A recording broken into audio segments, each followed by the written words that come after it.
between both the shifty lines, between what they perceive to be real and that which excites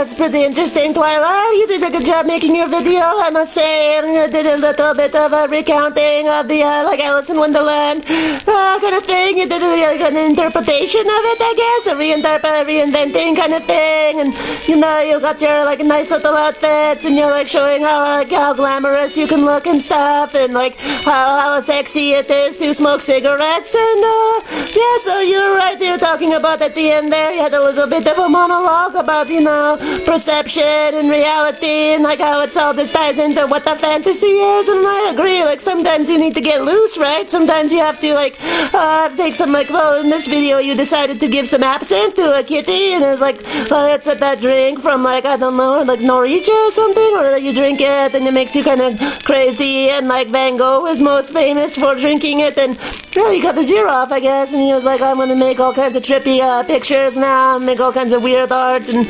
weird stuff. And it's always good to, like, yeah, like I said at the beginning, it's like to get your, you know, loosen up a little, get the creative juices flowing, and sometimes you need, like, you know, outside substances to do that, and like get a little crazy in the head and have all kinds of weird ideas. But it's also important to know that, you know, moderation is the key, and not to try it too often, or you might wind up being some sort of like crazy wacko kind of guy. And like, you know, I like to get loose sometimes too. Like I've been known to do it and take some sort of, like, you know, psychotropic substances and, like, you know, just to like play around, see what happens here. And like sometimes, you know, even like it doesn't really wear off and you expect it to sometimes, and sometimes it can, like, you know, like go out through the night and then the sun comes up again and you're still kind of like, oh, my head's still messed up, mommy, what do I do now? It's like, oh, I'll just try to go to school, Thermo. And like you're riding the bus and you're seeing like little caterpillars and like, oh, there are these kind of things building spider webs, but they're just made out of like this kind of purpley kind of stuff, or like purple, what's it called when they make spider web stuff? What's that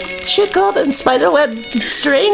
Anyway, it's like all kinds of stuff was going on. It was like tying me up, and I was getting really kind of worried, and I was trying to talk to this old lady, and her face was mutating on me, and I was all like, oh, as your eyes like going all droopy, and like your teeth are turning brown and changing colors to green to white to red to crimson and stuff like that. And the sun had a baby's face on it, and it was giggling and shining down to like all these kinds of beams of happiness and forgiveness onto my very soul. And I was like, oh, I hope this stuff wears off before I have to get to gym, because I don't think I can do floor hockey very well in this state of mind, Mr. Caterpillar thing. But yeah, good video anyway, Twyla. It's kind of rambled off there at the end. But anyway, you get my point. Bye!